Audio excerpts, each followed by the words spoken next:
Bom dia, bom dia, bom dia, ciclistas da consciência! Sejam todos muito bem-vindos a essa pedalada da primeira semana de outubro. Como pode ser mais divertido? Bom dia, lindona!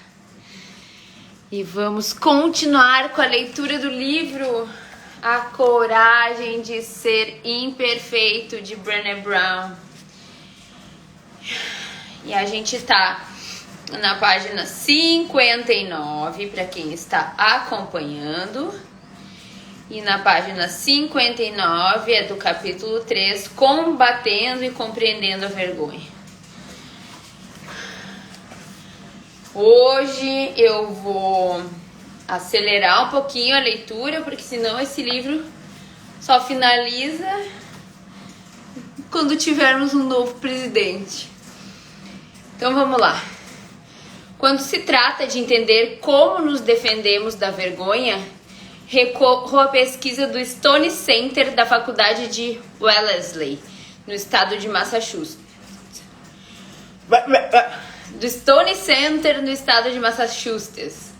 A doutora Linda Hartling usa o trabalho da psicanalista alemã Karen Horney, que fala das reações: aproximar-se, ir contra e se afastar, ao descrever as estratégias de isolamento que usamos para lidar com a vergonha.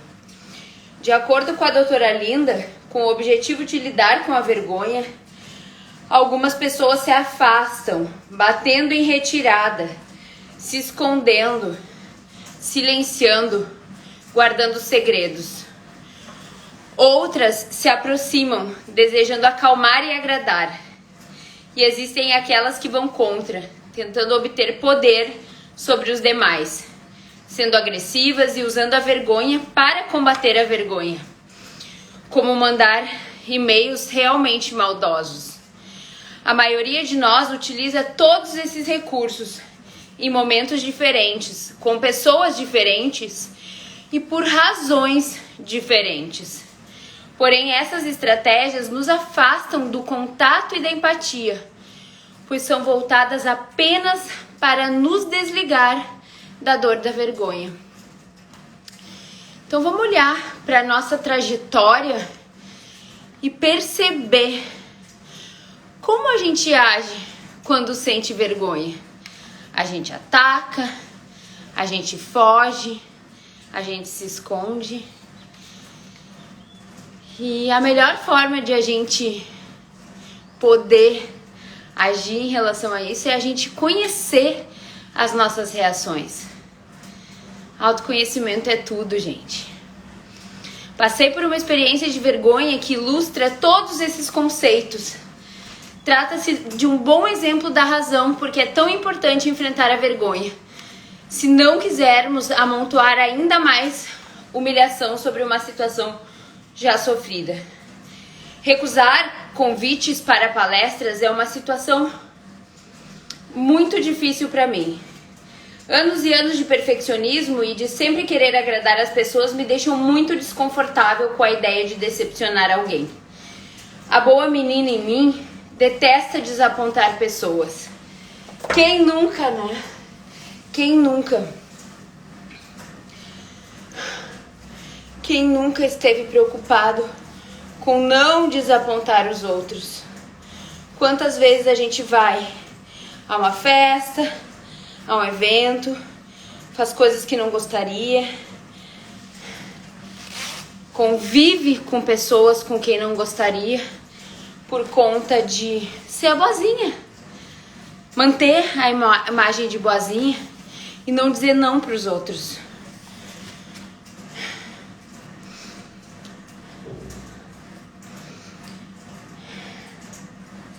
Os gremlins sopraram no meu ouvido. Eles vão achar que você é ingrata, não seja egoísta. Lembra, para quem estava na leitura ontem, que ela disse, ontem ou antes de ontem, não lembro, que ela falou que os sentimentos são como gremlins que ficam falando dentro dela. Então ela fala aqui: Os gremlins sopram no meu ouvido. Eles vão achar que você é ingrata e não seja egoísta. Também luto contra o medo de que se eu disser não, ninguém mais vai me convidar. É quando os gremlins dizem: você quer mais tempo para descansar? Cuidado com o que deseja, pois esse trabalho de que você tanto gosta pode escapar das suas mãos. Bom dia, bom dia, bom dia!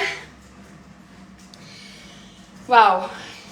E quantas vezes, por medo de perder um trabalho futuro, a gente acaba cedendo e fazendo alguma coisa que a gente não gosta. E quantas vezes, por medo de perder um relacionamento, a gente vai virando uma massinha de modelar nas mãos da outra pessoa. Só um pouquinho, Patrícia, eu esqueci de fixar, já tá aqui escrito, inclusive. É A Coragem de Ser Imperfeito, da Brené Brown. Vamos fixar aqui. Eu esqueci, foi pura... Obrigado por ter pedido. É esse aqui, ó.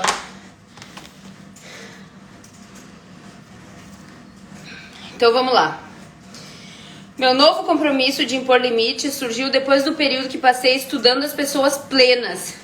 E o que é preciso para completar a jornada começa no: o que as pessoas vão pensar, e termina em: eu sou bom o bastante. Uau! Então me digam, vocês se reconhecem como boas o bastantes a ponto de poder dizer não? Ó, a Patrícia tá abrindo o coração. Um dos meus maiores monstros da minha vida. Gente, mas esse monstro, ele tá presente pra todo mundo. Nosso medo de dizer não. Não quero, não escolho mais, isso não funciona pra mim. Ontem eu também tive que dizer não a uma pessoa que é muito importante pra mim. Só que, gente, dizer não, muitas vezes a gente tem que ser muito explícito. Sabe por quê? Porque se a gente fica de meia palavra, a pessoa ganha na insistência, que nem criança quando vai no supermercado com a mãe. Então vamos, e eu tenho até um e-book, vou achar ele e botar pra vender de novo. O poder do não. Porque todas as vezes que a gente diz sim pro outro, querendo dizer não, esse não que a gente tá dizendo é pra nós mesmas. Então, como seria a gente parar de dizer sim pro outro e dizer sim pra gente? Em todos os lugares, tempo, espaço, dimensões e realidades em que a gente não se permite dizer não pro outro, pra dizer não pro outro, pra dizer sim pra nós mesmos. Vamos fazer tudo isso? Patrícia, vamos lá. O tema do dia é relacionamento. Começamos a semana com um assunto que é o meu calcanhar, então vamos lá. Relacionamento. Relacionamento afetivo é um dos BOs mais difíceis para todo mundo. Por quê? Porque a gente vem com crenças de pai e mãe, de avós, que é o que eu chamo de questões transgeracionais, porque eu sou consteladora. Vamos lá. Então, o meu relacionamento acabou por um destes motivos. O relacionamento nunca termina só por um motivo, é uma sucessão de motivos.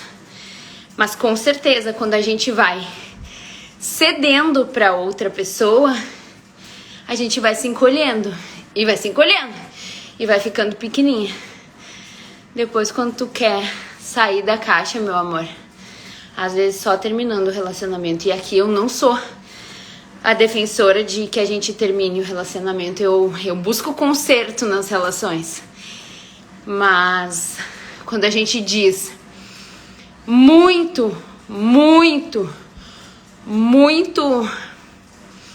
pro outro, muito sim pro outro, a gente tá dizendo não pra gente. Gatinha, me chama no privado depois pra gente conversar. Eu entender qual é que é a tua situação, a gente marca um atendimento. A Lu tá aí, andou passando por atendimento comigo, a Josi já foi minha aluna. Elas sabem como eu funciono. Porque aqui é a leitura, vamos concentrar na leitura agora. E depois a gente fofoca mais. Tá bom, meus amores? Vamos lá. As pessoas mais abertas e solidárias que entrevistei nesses anos colocavam e respeitavam limites. Não pretendo pesquisar o tempo todo sobre como alguém pleno, eu quero viver essa plenitude. Por isso, hoje descarto cerca de 80% dos convites para as palestras que recebo. Digo sim quando a oportunidade se encaixa com a minha agenda familiar, meus compromissos de pesquisa e minha vida. Gente, percebam isso. Ó, a Lu passou por atendimento semana passada, tá bem melhor hoje. Como pode ser mais divertido? O que mais é possível para que a gente esteja cada vez melhor, para que a gente se escolha cada vez mais e se possibilite viver uma vida plena, para depois transbordar em um relacionamento. Gente, eu adoro a analogia de copo vazio não transborda. A gente tem que parar de buscar que o outro nos preencha. A gente tem que parar de buscar que o outro nos preencha. Vamos nos preencher e depois transbordar numa relação. Para no dia que eventualmente uma relação afetiva, profissional, de amizade terminar, no dia que isso acontecer, a gente não se sentir vazia. Então, vamos continuar com a leitura do nosso livro, mas hoje a energia do tema de relacionamento veio com tudo. O que mais é possível? Recentemente recebi um e-mail de um homem que se mostrava muito zangado porque eu me recusara a falar em um evento que ele estava organizando. Declinei o convite porque a data batia com o aniversário de uma pessoa da minha família. A mensagem continha até ofensas pessoais. Em vez de respondê-la, resolvi encaminhá-la ao meu marido, dizendo exatamente o que eu pensava daquele sujeito e de sua mensagem eletrônica. Eu precisava descarregar minha vergonha e minha raiva. Só que em vez de clicar em encaminhar para o meu marido, eu cliquei em responder. Eu ainda olhava para a tela totalmente paralisada pela vergonha, quando chegou a resposta do sujeito. Ele dizia: "Ah, você é uma pessoa horrível, não é plena, que fraude." E aqui eu quero trazer uma consciência para vocês. Quantas vezes a gente teve medo de ser julgada pelos outros como uma fraude, mas passou o resto do dia, da semana, do mês, da vida, se sentindo uma fraude e tendo essa discussão mental porque não disse o não, porque não fez o que precisava fazer na hora que se requeria. Vamos parar de ter medo de dar limite para os outros quando o que eles estão fazendo nos invade? Tá combinado? Vamos parar de se diminuir para caber no potinho. Ó, vocês já viram? Eu vou até comprar isso. Você não é massa de modelar para caber no potinho, para caber no molde do outro. Vamos agir como adulto. Adianta dizer sim pro outro, dizer não, pra gente ficar cheia de dor, criando doença no próprio corpo? Você não quer parecer uma fraude, que nem a Brené aqui pro outro, mas ficou se sentindo uma fraude pra si mesma. O ataque de vergonha já estava em potência máxima. Minha boca estava seca, o tempo havia desacelerado e minha vista ia ficando turva. Já era difícil absorver aquele turbilhão de emoções. quando os gremlins começaram a sussurrar. Daí começam as vozes internas. Você é mesmo uma fraude? Como pôde ser tão burra? Ele sempre sabe exatamente o que dizer. Assim que consegui recuperar o fôlego, comecei a murmurar. Dor, dor, dor, dor. Essa tática é uma invenção de Caroline, uma mulher que entrevistei na primeira fase da minha pesquisa e 2 anos depois, quando ela já praticava resiliência à vergonha.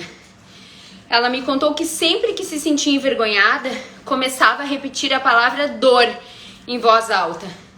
Caroline me disse, sei que parece maluquice, mas por alguma razão funciona. É claro que funciona, é uma maneira brilhante de sair do modo de sobrevivência do cérebro primitivo e puxar o córtex pré-frontal de volta para o comando. Depois de 1 ou 2 minutos no mantra da dor, eu respirei fundo e tentei me recuperar. Reconheci os sintomas físicos que me permitiam retomar o pensamento racional e me lembrei dos 3 motivos contra os gremlins, que são os modos mais eficazes de lidar com a vergonha. E felizmente eu já vinha praticando esse método há um bom tempo, para saber que ele vai totalmente contra a minha intuição e que eu só tenho que confiar no processo. Uau! 1. Qual é o processo? Praticar coragem e ficar acessível. Vamos lá. É natural querermos nos esconder, mas a maneira de combater a vergonha e de honrar quem somos é compartilhar nossas experiências com alguém que tenha conquistado o direito de ouvi-las. Alguém que goste de nós, não apesar das nossas vulnerabilidades, mas por causa delas. Gente, escutem isso. Alguém que goste de nós, não apesar das nossas vulnerabilidades, mas por causa das nossas vulnerabilidades. Bom dia, Santino querido. Olha só, vamos ampliar o olhar. Se tu já tá metido numa situação de vergonha e daí tu quer desabafar, tu vai verdadeiramente desabafar com alguém que pode usar a tua vulnerabilidade como arma contra ti mesmo? Esse é o meu convite para que tu pense. Com quem tu tá desabafando? Gente, vamos perceber que as nossas faltas afetivas da infância, como a falta de pai, a falta de mãe, a falta de amor, um amor interrompido lá na infância, muitas vezes faz com que a gente confie em pessoas erradas por conta desse vazio emocional. E daí que dá as coisas ruins. A gente confia em qualquer um, abre o nosso coraçãozinho e se ferra. Quem nunca? Quem nunca? E como seria a gente ter com quem desabafar, sim, mas antes de tudo, a gente tá preenchido a ponto de, inclusive, perceber que a gente não deve confiar em todo mundo. Número 2. Isso daqui eu amo. Gente, façam essa experiência. Deu ruim? Manda um áudio, como se estivesse desabafando, xingando, fazendo o que tu quisesse, com a tua melhor amiga. O que tu diria pra ela se ela estivesse naquela situação? E depois tu escuta. Porque tu vai ver que tu é muito mais carrasco contigo mesmo do que tu é quando outra pessoa pratica a mesma ou passa pela mesma situação.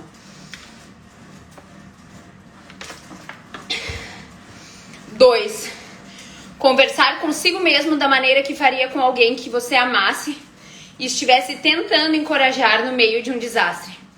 Está tudo bem. Você é humano. Todos nós cometemos erros.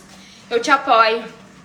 Geralmente, durante uma crise de vergonha, falamos conosco de uma maneira que nunca falaríamos com as pessoas que amamos e respeitamos. Uau! Então, em todos os lugares em que a gente não se permite ser tão legal com a gente mesmo como a gente é quando tá dando conselho pro outro, vamos destruir e descriar tudo isso? Uau! Que presente esse trecho, né? Porque quantas vezes a gente é muito mais duro com os outros do que com a gente. Cadê meus coraçãozinho? Quero coraçãozinho. A pessoa tá tocando direto, fez live ontem, fez live hoje. E vocês não estão me dando coração. Vou fechar esse livro. Vou ficar de mal. Ai, gente, vamos lá. Empolga aí. Só eu que começo a segunda-feira assim, animadíssima. Vamos lá. Número 3. Assumir o que aconteceu. Não enterre o episódio e nem deixe que ele o defina. Costumo dizer isso em voz alta. Se você assumir sua história, conseguirá escrever o final dela. Uau! Amei, não estava grifado aqui da minha primeira leitura. Olha isso.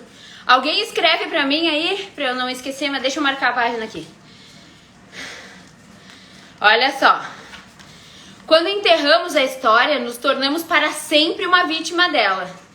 Se assumirmos, conseguiremos narrar o seu final. Como disse Carl Gustav Jung, eu não sou o que me acontece, eu sou o que eu escolho me tornar. Essa do Jung é bem famosa, mas anota aí, Santino, então, pra nós. Vamos lá. Foi nomeado meu assistente hoje. Se você assumir a sua história, conseguirá escrever o final dela. Bom dia, bom dia, bom dia! Juliana Vitarelli e Lisiandra chegaram na área. Vou fazer a chamada às 7 horas da manhã, gente. Brincadeirinha! Embora eu soubesse que a coisa mais perigosa a fazer depois de uma experiência de vergonha é se esconder ou enterrar a história, tive medo de comunicar o que acabara de me acontecer, mas consegui. Telefonei para meu marido Steve e para minha amiga Karen. Ambos me ofereceram o que eu mais precisava naquele momento: empatia. A melhor lembrança de que não estamos sozinhos, em vez de julgamento, que só aumenta a vergonha, a empatia transmite um simples reconhecimento, fazendo a gente se sentir, você não tá sozinha. Bora lá, tá chegando gente, mais aviãozinho, mandou aviãozinho pra amiga. Empatia significa conexão. É uma escada para fora do buraco da vergonha. Steve e Karen não só me ajudaram a sair do poço escuro, pelo fato de terem me escutado e me transmitido amor, mas também se mostraram vulneráveis quando me contaram que já haviam estado no mesmo buraco. A empatia não exige que tenhamos exatamente as mesmas experiências da pessoa que divide o segredo conosco. Nem Karen, nem Steve tinham enviado um e-mail desastrado como aquele. Mas ambos conheciam o peso da voz dos gremlins e da sensação de, aspas, ter sido pego ou de ter dado tudo errado. Empatia é se conectar com o sentimento de alguém. Um sentimento que alguém está experimentando e não com o acontecimento e a circunstância. Gente, em Access a gente fala que ser empata é meio perigoso. Por quê? Porque tu acaba te conectando com o sistema de crenças das pessoas. Eu escolho, apesar de ter acessado todo esse material de Access, de ter uma formação que somente 800 e poucas pessoas no mundo possuem, eu escolho continuar tendo empatia pelo ser humano, mas fazendo o que a constelação diz. Eu tomo apenas o que é meu e deixo contigo o que é teu. O fato de eu escutar, de eu acolher, não significa que eu escolho vivenciar as mesmas dores que o outro. E por que eu falo isso? Porque o nosso cérebro tem um neurônio espelho. E o que eu penso, eu crio. Então, se eu ficar me conectando com todas as dores de todo mundo que eu atendo, o que eu vou virar? Então, para quem tá aqui e atende pessoas, vamos trabalhar essa empatia. Escuta, acolhe e depois deixa contigo que é teu, toma apenas o que é meu. Sai, porque senão aquela história cola na tua cabeça e tu vai criar o mesmo tipo de vergonha. E olha o que ela diz aqui. Que tu não precisa passar pela mesma circunstância. Ó. Steve foi mais circunspecto e disse algo. Sei como você sente. Conheço essa sensação. Karen, porém, respondeu de uma maneira que me fez dar uma boa risada em 30 segundos. O que eles tiveram em comum, suas reações foi de que os dois se colocaram no meu lugar e disseram que tinham passado por algo parecido, fazendo com que eu me sentisse mais normal. E olha só, aqui tem uma chave. Gosto muito de falar sobre isso. A gente acha, quando a gente tá vivendo um problema, que esse problema só acontece com a gente. A gente entra no modo vítima e no modo escolhido por Deus para sofrer. Tu acha que o cara lá de cima tem tempo pra te escolher pra sofrer, amor? Não tem. Tu não é especial no sofrimento. Ele deu todas as possibilidades pra todo mundo. É tu que entrou no modo vítima e não está escolhendo ver possibilidades. Deu ruim? Deu ruim. Dá pra todo mundo. Vem pras perguntas. Que é isso? Que faço com isso? Como posso mudar isso? Se sim, como mudo isso? É um conjunto de 4 perguntas que tem no manual da classe O Fundamento do Access que você pode fazer a qualquer momento. Que é isso? Que faço com isso? Posso mudar isso? Se sim, como mudo isso? E não deixa vir pra tua mente que tu tá procurando solução. Não é sobre procurar solução quando passou vergonha. É sobre tu perceber que acontece com todo mundo. Sobre tu te acalmar, tu sair desse estado hormonal que te invade quando tu acha que só tu é. Gente, eu adoro falar sobre isso. Deus é muito maravilhoso. E ele é um fanfarrão. Porque tu pede, né? Pede pra ele, pede. Tu nem lembra mais do que tu pediu. E daí, quando tu esqueceu o que tu pediu, tu já tá pedindo outras coisas. Ele vai te mandar uma situação pra te receber aquilo que antes era a coisa mais importante da tua vida. Eu tenho uma amiga maravilhosa que ela queria engravidar. Mas ela passou por uma série de questões, enfim. E daí, ela nem lembrava mais, tava agora, não sabia se queria, se não queria. Pois bem, está grávida. Deus faz as coisas nos horários mais inusitados. Então, meus amores, peçam e receberão. Mas por isso, tenham cuidado com o que pedem. Porque tá na Bíblia. Peça e será atendido. Por que é peça e será atendido? Quando tu cria o ato de pedir, ó, o Santino e Juliana chegam com uma turma de galera. Juliana que indicou pra Santino que indica pra... Vamos criar uma corrente do bem, gente. É sobre isso. É sobre a gente ser o convite da transformação. Não é impor consciência pra ninguém. Não é impor consciência pra ninguém. É ser o convite. É ser o convite que é... gente, olha só. Eu tô aqui pedalando, quero ficar magra, gostosa, verão tá aí, tô solteira, né? Podem me divulgar nas redes, estou recebendo currículos. Mas a questão é outra. Aqui eu tô lendo, trazendo consciência, mas eu tô cuidando do meu corpo. Quero saber se você também tá cuidando do seu corpinho, da sua máquina. Gente, a gente é um conjunto integrado, a gente é um organismo.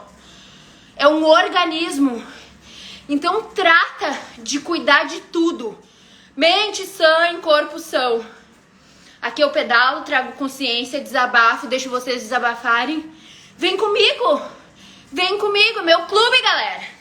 E agora a gente tá lendo esse livro aqui, ó. Todo dia tem leitura de um trecho, até acabar. E pra quem tá chegando agora, gente, olha só. Começa a me seguir, vai lá no YouTube, se inscreve no canal, aperta o sininho. Aqui, ó, consciência de graça. A coragem de ser imperfeito. Porque a gente vestiu a armadura de perfeitão. A gente sai repetindo técnica que nem um papagaio. Vamos pensar, o que eu trago aqui pra vocês todo dia é consciência e pensar. Porque repetir, até papagaio repete. Não é sobre isso. É sobre expandir o olhar. Mas não expandir o olhar sobre o mundo. É expandir o olhar sobre si mesmo. E tem aqui, quem olhar pra trás, tá tudo salvo. Eu tô subindo no Spotify, em podcast, pra vocês poderem escutar mais rápido. Tudo que eu já fiz de Clube do Livro. Nós estamos no 5º livro pedalando. Vou ficar que nem Ivete Sangalo. Toda no fôlego, no carnaval, eu vou cantar. Vamos de consciência? Uau!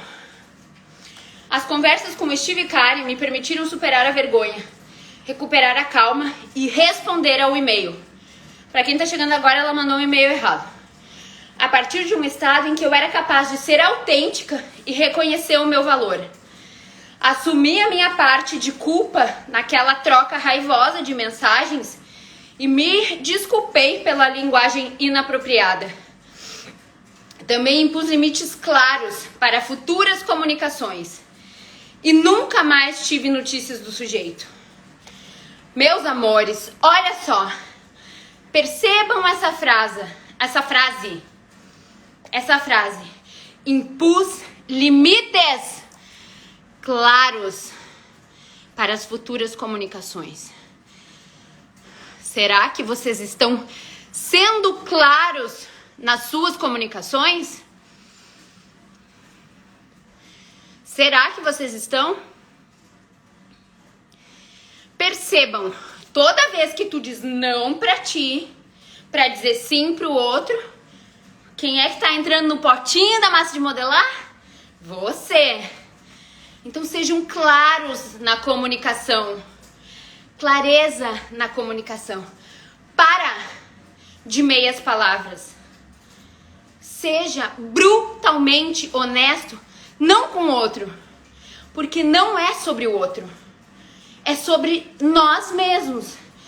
Então, para eu trazer clareza para a comunicação, eu tenho que ser clara comigo. Estabelecer limites para o outro implica ser, saber e perceber os meus limites. Eu quero coraçãozinho, eu quero bom dia, que hoje eu tô muito animada. Segunda-feira, gente, como pode melhorar? Acordar para uma vida incrível. Passa pelo processo de gratidão, pela coragem de ser imperfeito na vida. Vamos trazer clareza nessa comunicação? Quero coraçãozinho, quero like, quero comentário. E quero que vocês façam a frase desse livro. Quero que todo mundo escreva. Olha só, tem uma frase que está no 1º capítulo do livro, que é para vocês tatuarem essa frase junto comigo. Não, isso é pacto, não vão fazer, ninguém vai tatuar nada com ninguém. Cada um faz o que quiser. Olha só, vocês vão fazer na frente do espelho todos os dias, eu já fiz hoje. Não importa o que eu fizer hoje ou o que eu deixar de fazer, eu tenho o meu valor. Eu mudei a frase, gente. Eu faço assim, não importa o que eu faça ou deixe de fazer, eu sei qual o meu valor. Eu sei Não é só sobre ter. Eu tenho e sei qual é o meu valor. Até o final da leitura desse livro nós vamos estar com essa frase bem mais completa. Mas é sobre isso. É sobre vocês se olharem no espelho e saber que uma situação, um término de relacionamento, uma despedida, uma perda financeira, nada disso diz quem tu é. Se tu sabe quem tu é. E saber quem é passa por reconhecer o seu valor. Para de te diminuir para caber no molde, no potinho do outro. Tu não é massa de modelar. Ah, acho que eu me empolguei, né? Mas, gente, pra quem tá chegando agora, eu não sou gritona assim, eu sou fofa. Sou intensa. E mais, quem não tiver disposto à intensidade, não é aqui. Não é aqui. Porque justamente por isso, eu sei o meu valor, eu sei o que eu entrego. E quem não quiser tá aqui, vaza. É o que eu falo todo dia. Não tô aqui pra agradar ninguém. Eu tô aqui pra contribuir pro mundo com a verdade que eu acessei. Não que a minha verdade seja maior que de alguém, mas que eu não tenha que me violar pra contribuir com ninguém. Então, meus amores, estejam dispostos a ser vocês mesmos, com autenticidade, dizendo sim primeiro pra vocês. Porque toda vez que tu diz não pra ti e sim pro outro, tu tá te diminuindo. E vamos lá, porque senão esse livro vai acabar em 2050. A vergonha se alimenta de segredo. Em uma pesquisa pioneira, um psicólogo da Universidade do Texas, professor James Pennebaker e seus colegas estudaram o que aconteceu quando sobreviventes de grandes traumas, especificamente de estupro e incesto, mantiveram suas experiências em segredo. A equipe de pesquisadores descobriu que o ato de não revelar um acontecimento traumático ou de não confidenciar para alguém próximo poderia ser mais prejudicial do que o próprio acontecimento. Para tudo, que aqui eu tenho uma mega contribuição, nem que a gente não acabe o capítulo do livro hoje. Por que que um segredo ele faz com que a gente reviva? Porque toda vez que tu tá na iminência de que alguém descubra o motivo pelo qual tu passou aquilo ali, tu revive o trauma, porque tu tem medo que descubram e que tu tenha que contar. O simples medo de ter que contar uma verdade que tu tá escondendo faz com que tu gere separação do outro. Não é verdade? Bom dia, Carlos Eduardo. Não é verdade? A gente começa a se afastar das pessoas. Tu quer ver uma coisa? Vamos dizer, eu tenho uma amiga e a gente tá falando de uma terceira. A gente tá falando da A. Eu e a B, a gente tá aqui falando, fulana, tu sabe? Fulana, a A, assim, assim, assim. Toda vez que a gente tá criando esse laço, a gente tá gerando separação com o outro. Quando a gente gera separação, não é com o outro, a gente deixa de receber de tudo. Então, um segredo, como um trauma, como ela falou, eu nem vou repetir aqueles traumas ali. O que acontece? Um caso de abuso como aquele ali. A pessoa sofreu abuso. Vamos comigo? Me acompanhe que agora é papo sério. Digamos, aquele abuso durou lá, sei lá, 5 minutos. O episódio em si. Uma mulher estava vindo caminhando na rua. Um cara pegou ela, levou ela pro mato e cometeu um abuso. Aquele abuso ali demorou, digamos, 10 minutos. Vamos elastecer.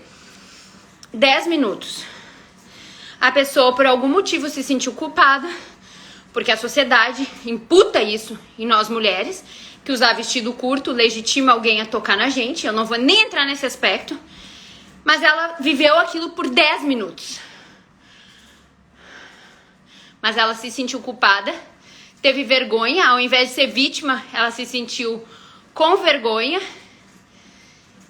E ela passou a não contar aquilo pra ninguém. Mas ela tem medo que as pessoas descubram. Será que ela não tá revivendo aquilo ali sempre? Por que o trabalho de reprogramação mental de trauma é tão importante? Para que a gente não fique preso nessa memória traumática e na memória celular do trauma. Porque a gente deixa que uma situação que foi 10 minutos defina todo o resto da nossa trajetória. E aqui ela está citando o caso de episódios extremos. Mas a gente faz isso com tudo na vida. A gente deixa com que uma separação de um casamento, 20 anos depois, te impeça de desfrutar na totalidade o nascimento de um neto. Porque tá lá o ex-marido com a atual mulher. E não tô falando de coisa longe não, gente. Então percebam isso. O quanto vocês estão deixando que os traumas e as vergonhas de vocês definam o resto da trajetória. E tem coisas que a gente nem sabe. Nem fomos nós que passamos. Aqui eu tô falando de ancestralidade, gente. Eu não tô falando de vidas passadas. Eu tô falando de ancestralidade. O que a tua mãe, o que a tua avó, o que a tua bisavó viveu. Porque essa memória celular já está comprovada cientificamente que passa de forma transgeracional. Vamos voltar para o livro.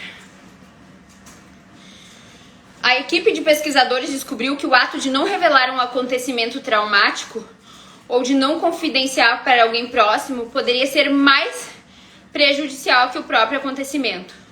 Inversamente, quando as vítimas partilhavam suas histórias e experiências, sua saúde física melhorava, as visitas aos médicos eram menos frequentes e elas apresentavam uma queda significativa em seus hormônios do estresse. Desde o seu primeiro trabalho sobre os efeitos maléficos de manter segredos, Penny Baker concentrou grande parte da sua pesquisa no poder de escrita da cura terapêutica. No livro Writing to Heal, Escrevendo para Curar, Penny Baker explica: desde a metade da década de 1980, um número crescente de pesquisas vem se concentrando no valor terapêutico da escrita como meio de promover a cura. Cresce a evidência de que o ato de escrever sobre a experiência traumática por apenas 15 a 20 minutos por dia, durante 3 ou 4 dias, pode produzir mudanças concretas na saúde física e mental. A escrita emocional pode afetar também os hábitos de sono, a eficiência no trabalho e a maneira como as pessoas vitimadas se relacionam. Uau! A resiliência à vergonha é uma prática, e assim como Penny Baker acredita que escrever sobre as nossas experiências de vergonha é um componente incrivelmente poderoso para a sua superação, leva-se tempo para amadurecer essa prática e adquirir coragem para reconhecer as falhas e falar sobre as coisas difíceis. É preciso dar o primeiro passo. Comente sobre o livro que está lendo e conte a sua história. É uma ótima maneira de começar. E aqui vou fazer um baita de um parênteses. Você escreve? Você ainda escreve ou você só digita mensagem no seu celular? Me conta. Você ainda escreve, pega uma caneta, uma folha e escreve? A escrita terapêutica, como diz ali, mas a escrita em si, ela muda a energia. Por quê? Gente, a gente foi alfabetizado ainda, nossa geração, escrevendo. Então, usem a memória celular a favor de vocês e não contra. Escrevam os objetivos, as metas, os alvos e no final bota o que mais é possível que eu ainda não considerei. O universo vai te entregar mais do que tu escolhe. Deus vai te entregar mais do que tu escolhe. Agora, quanto às situações de trauma, faz o que eu tinha dito isso antes. Fala um áudio pra ti mesmo e escuta. E percebe que se fosse um amigo que tá passando pela situação, se o teu conselho seria o que tu tá dando pra ti mesmo. Não vai ser. A gente é muito mais carrasco com a gente do que com os outros. Escrevam. Liberem. Em todos os lugares, tempo, espaço, dimensões e realidades em que a gente não tá se permitindo liberar todo o trauma e toda a vergonha para ter coragem de ser nós mesmos. Vamos liberar tudo isso? Uau! Vamos lá? Teias e caixas. Uau! Como homens e mulheres vivenciam a vergonha de maneira diferente. Nossa, é bom esse tema, hein? Nos primeiros 4 anos de minha pesquisa sobre a vergonha, eu me concentrei somente nas mulheres. Algo me dizia que se eu unificasse a coleta de dados de homens e mulheres, acabaria perdendo algumas nuances importantes da experiência deles. E o fato de ter optado por entrevistar apenas mulheres também teve a ver com achar que, quando se tratava de valorização e dignidade, as mulheres eram as que mais sofriam.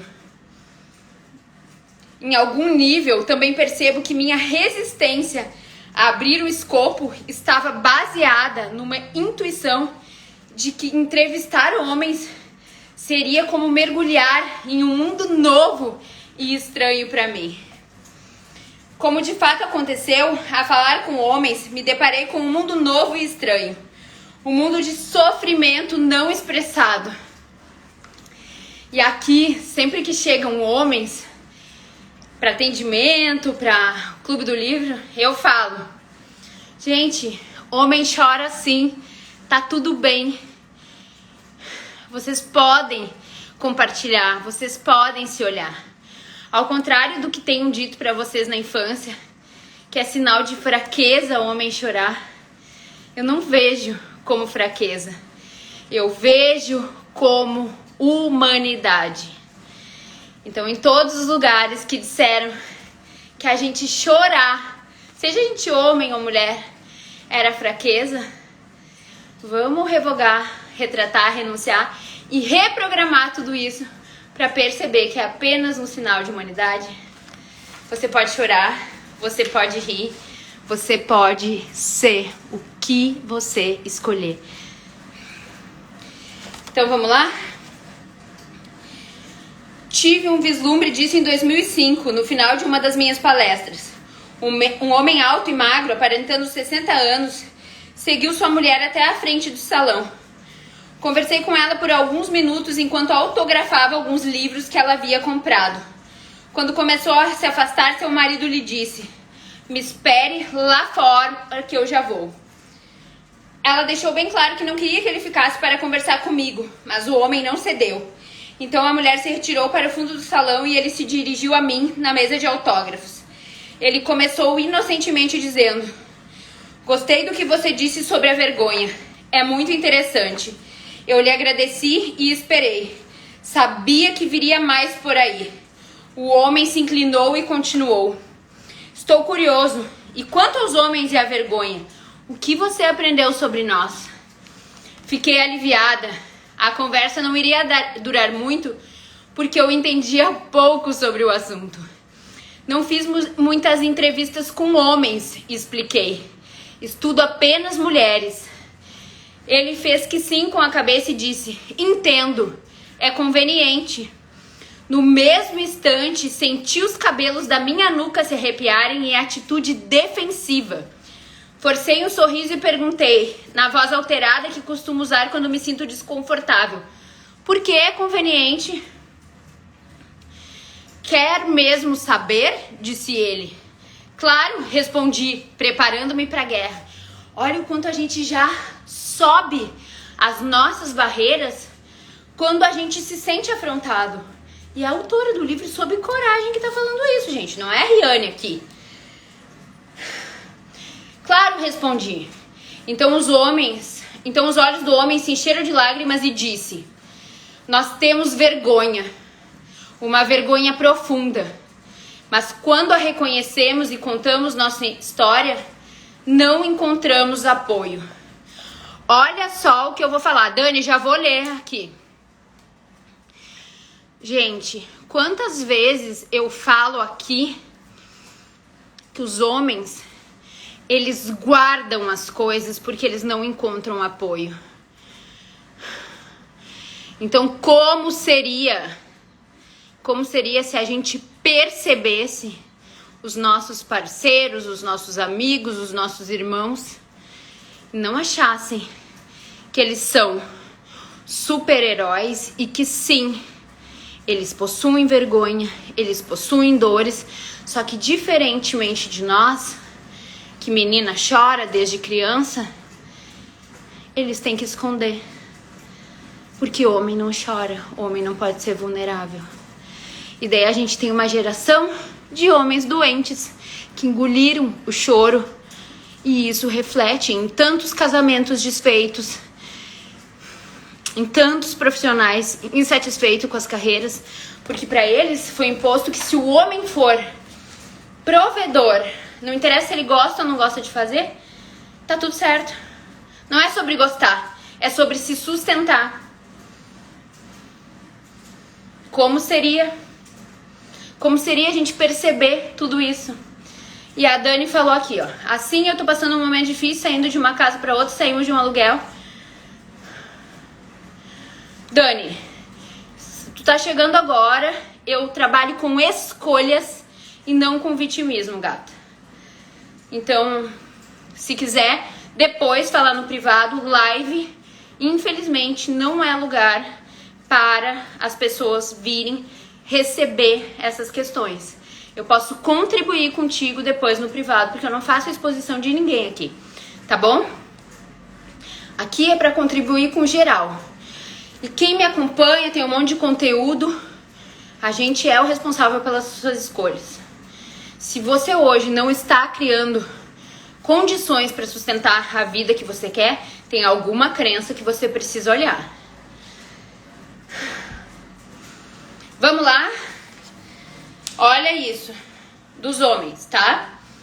Antes que mencione professores, chefes, irmãos e pais como únicos vilões da história, ele apontou para o fundo do salão onde estava a esposa e continuou. Minha mulher e minhas filhas, aquelas para quem você autografou o livro, preferem me ver morto a me verem fraquejar. Uau! Você diz que as mulheres querem nos ver vulneráveis e verdadeiros? Mas convenhamos, vocês não aguentam nos ver assim. Tomei cuidado para não demonstrar, mas eu estava reagindo da mesma forma ao que ele me contava. Suas palavras me atingiram de uma maneira que só a verdade é capaz de fazer. Ele soltou um longo suspiro e, tão rápido quanto havia começado, se despediu. É tudo o que eu queria dizer. Obrigado por me ouvir. Gente, ele só precisava desabafar. E foi embora. Passei anos pesquisando mulheres e ouvindo suas histórias e conflitos. Naquele momento entendi que os homens têm as próprias histórias e que se tivermos que achar o nosso caminho para lidar melhor com a vergonha, faremos isso juntos. Portanto, esta sessão é sobre o que eu aprendi sobre as mulheres e os homens, sobre como nos magoamos reciprocamente e como precisamos uns dos outros para a cura. Agora que estudei a ambos, passei a acreditar que homens e mulheres são igualmente afetados pela vergonha.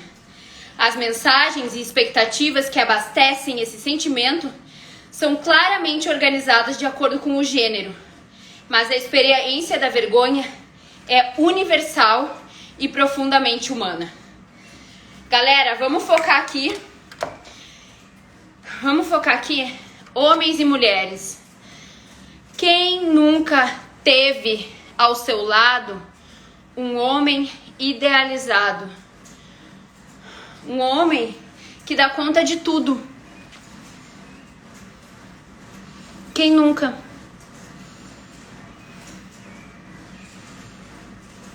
Será que nós não estamos alimentando? E depois, quando esses homens estão distantes da gente, a gente reclama? Será? Então, nós vamos até as 7h27, tem mais 5 minutos. Dá pra começar o capítulo sobre as mulheres e a teia da vergonha. Quando pedi às mulheres que compartilhassem suas definições ou experiências de vergonha, eis o que ouvi. Parecer perfeita, fazer tudo com perfeição, qualquer coisa menos que isso é vergonhoso. Ser julgada por outras mães, ficar exposta quando as partes deficientes que quero esconder de todos são mostradas. Por mais coisas que eu conquiste ou por mais progresso que eu alcance, o lugar de onde vim e o que eu passei na vida sempre me impedirão de sentir que eu sou boa o bastante. Uau, olha a crença de não merecimento. Embora todo mundo saiba que não há como dar conta de tudo, todos ainda esperam que seja feito. Vergonha é quando você não vai conseguir e tenta fazer parecer que está tudo sob controle. Nunca ser o bastante em casa, nunca ser o bastante no trabalho, nunca ser o bastante na cama, nunca ser o bastante com meus pais. Vergonha é nunca ser o bastante. E será que vocês não estão vivendo isso? Achando que não são o bastante? Não se reconhecendo como grandiosos, como grandiosas? Porque falaram pra vocês em algum momento que isso não é pra ti, que tu não vai dar conta. E talvez não tenha nem sido você que ouviu. Talvez tenha sido a tua mãe, quando tu ainda estava no ventre e tu trouxe essa memória celular. Então, como seria se a gente baixasse todas as nossas barreiras e percebesse que essa vergonha de não ser perfeito não existe, porque a perfeição não existe. Se tu tá perfeito enquanto ser humano, tá na hora de ir embora pra outro plano, pra onde vai, depois que a gente deixa esse corpo. Não vou abrir essa janela aqui. Mas é sobre isso. É sobre o quanto a gente idealizou. E bem na hora que eu falo em perfeição, entra a Poliana Machado. Para de ser super mulher e se permita ser imperfeito. Então vamos lá. Relembrando as 12 áreas da vergonha: aparência, imagem corporal, dinheiro, trabalho, maternidade, paternidade, família, criação de filhos, saúde física e mental, vícios, sexo, velhice, religião, trauma, estigmas ou rótulos. O primeiro gatilho para as mulheres em termos de força e a universalidade é a primeira área: nossa aparência. Gente, quem é a mulher que não tem que emagrecer uns 2 quilinhos, botar um botoxzinho? Não tá sempre, o cabelo nunca tá bom. Se o cabelo tá liso, quer que o cabelo esteja cacheado. Se tá cacheado, quer que esteja liso. Mas tem que estar perfeita. Depois de todo esse despertar da consciência, ainda sentimos vergonha de não sermos magras, jovens ou bonitas o bastante. Curiosamente, em termos de gatilhos da vergonha para as mulheres, a maternidade está em segundo lugar. E ninguém precisa ser mãe para experimentar a vergonha da maternidade. A sociedade enxerga a feminilidade e a maternidade como laços insolúveis. Dessa forma, o valor de uma mulher está quase sempre determinado pelo lugar que ela ocupa em relação ao seu papel como mãe ou seu potencial. As mulheres são constantemente questionadas sobre por que não se casaram. Quem? Eu? E caso sejam casadas, por que não tiveram filhos? Eu também. Até mesmo mulheres que são casadas e têm apenas um filho são questionadas sobre por que não tiveram um segundo. A sociedade, a família, todo mundo vai questionar. A Juliana falando, uhul, eu também. Gente, quando eu casei a primeira vez, me perguntaram por que eu me separei. Depois me perguntavam quando eu ia casar de novo. Daí eu casei de novo, me perguntaram quando eu ia ter filho. Daí quando eu dizia que não ia ter filho, me perguntavam por quê? Tem que ter. Gente, não tem que nada. Daí tu te separa e volta para a pista, daí tu não dá certo com ninguém, daí te julgam por isso. As pessoas vão te julgar, fazendo ou não fazendo, sendo ou não sendo. Então seja você. O outro, deixa o outro com as frustrações dele, com as questões dele. Ele tá projetando em você e te perguntando coisas que servem pra vida dele, pro roteiro. Era essa palavra que eu tava procurando desde que eu acordei. Roteiro. As pessoas querem que tu siga um script, um roteiro de vida que elas compraram. E será que o roteiro de vida que elas compraram serve pra ti? Quantas vezes tu já aceitou o roteiro dos outros e ficou fazendo? Vou me formar, vou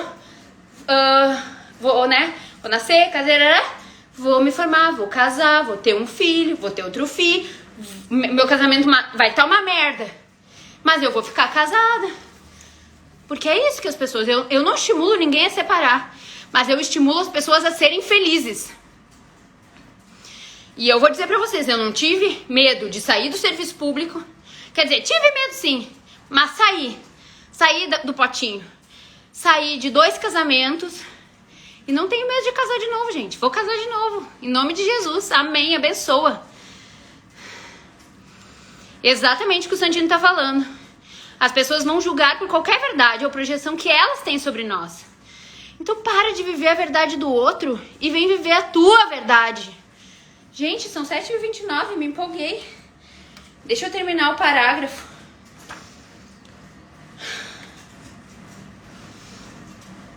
Se uma mulher trabalhar fora, a primeira pergunta é: e como ficam seus filhos? Se não trabalhar fora, muda. Para que tipo de exemplo você está dando para suas filhas? A vergonha da maternidade é onipresente. É como um direito de nascença para as mulheres. Mas a maior dificuldade para as mulheres, que amplifica a vergonha independente da área de atuação, é que todos esperam que nós sejamos perfeitas. E não nos é permitido nem sequer parecer que estamos trabalhando para isso. A perfeição simplesmente tem que se materializar. E tudo deve parecer fácil e sem esforço, sem borrar a make, né, gente? Espera que sejamos beldades naturais, mães natas, líderes natas e ainda precisamos pertencer à família naturalmente encantadoras, o que eu chamo de família margarina. Quando vasculho as páginas da minha pesquisa em busca de definições e exemplos proporcionados por mulheres, sempre visualizo uma teia. É como se houvesse uma arraigada e complexa teia de aranha de expectativas superpostas, conflitantes, concorrentes que ditam exatamente quem devemos ser, o que devemos ser, como devemos ser. Gente, vou terminar a leitura por aqui. Quem chegou atrasado e quiser ver o começo, eu tô pensando se eu vou deixar a live aqui no Instagram ainda ou se vai só pro YouTube. Vou fazer perguntas. O que vocês preferem? Eu acho que no YouTube é mais organizado e mais fácil. Percebo que não é contribuição porque as pessoas não olham aqui. Então vou deixar gravada aqui pela próxima 1 hora e depois estará apenas no YouTube. Faz sentido, meus amores? Então, bora começar uma semana incrível, grandiosa. Sejam vulneráveis e saiam das teias da vergonha. Como seria se a gente se permitisse sair dessas teias? E, gente, já ia me esquecendo, vou implementar um novo hábito aqui. Vou abrir o livro O Despertar da Imaginação, que esse livro também já abri na página aqui, que ele tem versículos da Bíblia, além de ser um livro de Naville Goddard. Então, a página que eu abri é 92 e diz assim: É exatamente sobre o trecho que nós tratamos hoje. O reino dos céus está dentro de você. Lucas 17, versículo 21. Daí diz assim: o homem real, o homem imaginativo, investe no mundo exterior usando todo o seu potencial. A aparente realidade do mundo exterior, que é tão difícil de dissolver, é apenas uma prova da realidade absoluta do mundo interior, da sua imaginação. O reino dos céus está dentro de você. Boa semana. Até amanhã.